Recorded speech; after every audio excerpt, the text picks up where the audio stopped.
in New York, by the way. People should know that. Well, I understand if you can see the guy's down and out and you want to give him a buck, okay. Right. But from what you saw, I mean, that's like, pull the brake, get the conductor, call the FBI, Absolutely. A big, a big thing. Who's to say those are her kids? Who's to say they weren't?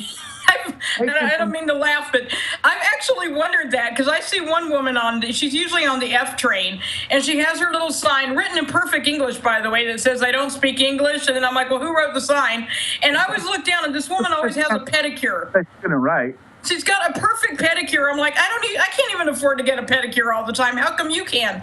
And she's always carrying a baby, but I have noticed sometimes it's a boy, sometimes it's a girl. And I'm like, I've seen you for 2 years. How come that kid doesn't grow? He's been two for the how long has this child been an infant, And it does make you wonder, are they renting him out? Well, I will not be surprised. The other thing, again, like I said, a lot of problems it's with our allies. I think that's what it is. I think our country's just looking the other way. Well, we are, because think about the money it makes, and I hate to put it that way, but think about the money coming in from all these products. You don't want to get into too much trouble with an ally. Right. Like right now, Obama with the whole deal with Iran, Saudi Arabia wasn't happy about it, okay? But now, can we tell Saudi Arabia, stop with the slavery? And especially when they're a big oil supplier? Exactly. Saudi Arabia, I'm not, look, it's their culture or whatever, but, we had a war here about slavery, and we're kind of against it. And they still have black slaves in Saudi Arabia. And read a recent article. And I'll gladly share my sources with you because, as reporters, we can't just get it from one source, right? Right. That's the difference with us and any other news program. We're not a one-source group. Right. These black slaves, young males, are being castrated. So they won't reproduce. And they won't...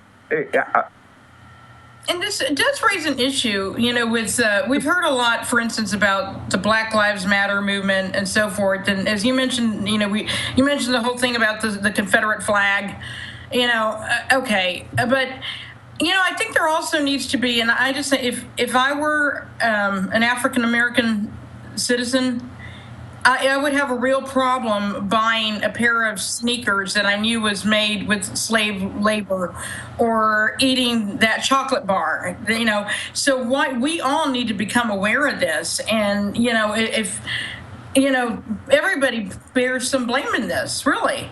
I mean, here in New York City, how many men, I'm assuming men, it may not, maybe women also, I don't know, how many people will go to a massage parlor? And darn well that not all of those are kosher. Or working, all the women working there want to be working there. I heard. I don't know. I never been. So people have to. If you're really going to say make a statement, oh, slavery's bad, or geez, my family was a slave, were slaves 150 years ago, then how dare you participate in encouraging that now? It's not right just because it's happening to somebody else. Exactly. I mean, you're against slavery, or or is it you're only against slavery if it only affects you personally? That's products. There are some parts, like we could say, like Toyota. It's a foreign Japanese car. Hold on, okay, but you know what? They got a plant. Yes, they do in Kentucky. And I do have the American Wrangler. I do have that gas guzzler. I do have a Cadillac. I do have a smart car from Mercedes. But I also got a Toyota Prius, which I use most of the time because it's great on gas. Right. I mean, 55 miles to the gallon. I like the Prius, yeah. $10 to gas it up, especially now the gas is so